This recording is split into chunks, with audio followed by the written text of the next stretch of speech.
Meron po tayo ditong Mio Sporty po. Ngayon po, ang issue po ng motor na to, pagka isa lang po yung nakasakay, wala siyang problema. Nagkakaroon na lang po siya ng problema pag ito pong motor na to nag-angkas na, unti-unting hihina yung hatak hanggang sa tumirik. So hanggang tumirik siya. Ngayon po, ang nakita po natin problema ay ito po. So baka ito po mangyari sa mga motor nyo. Ayan, okay. On natin yung flash. So nangyayari, pagka isa lang ang sakay, hindi nababanat yung hose. Pero pagka siya ay nag-angkas na, nababanat yung hose. Ito po yung breather hose, ayan. So ano mga brother, ayan. So butas yung kanyang breather hose po. So ngayon po, pagka itong motor na to ay nagkaroon na ng angkas, mababanat ng gusto yung hose, hindi po bababa ang gasolina. So ito pong hose na to, yan po yung nasa breather po ng ating fuel cap.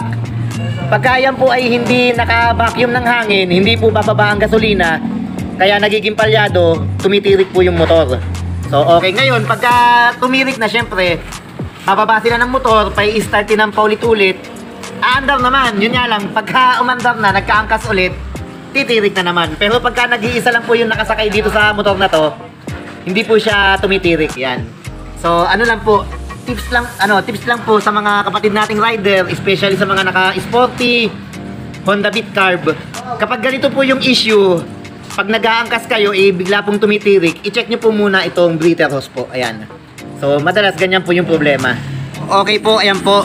Pinutol lang po natin yung hose, tapos ikinabit na natin ulit. So tetestingin na po natin. Ayan, so okay. So eto po. So yan pa rin po yung dating hose, di po tayo nagpalit. Medyo may allowance pa naman po siya. Sinubukan nating sakyan, hindi naman siya talaga totally banat na banat. So ngayon po, ayan, kinabit na po natin at tetestingin na po natin. Po mga bossing, nagamit na natin siya. Kaangkas ko din po yung may-ari. Ito po, ayan. O, pre. Garantisado kung okay. Problema. So okay, kung makikita po ninyo, paahon pa po yung kalsada na yan, magkaangkas po kami. So okay na po, hindi po siya tumirik, hindi siya naging palyado. So okay po, nakaahon tayo ng maayos. So ano lang po, paalala lang po natin sa mga kapatid nating riders na i-check po muna natin yung hose po ng breather hose po ng ating fuel cap, kung sakaling ganun po yung nangyayari sa motor natin. Ano po, for example, bumabiyahe kayo mag-isa, okay naman yung motor, pero once na kayo po ay nagkaroon ng angkas, biglang nagiging palyado, tapos nagba-backfire, hanggang sa tuluyan tumirik yung motor. So ganun po, i-check lang po natin yung ating breather hose po. So okay po, maraming salamat.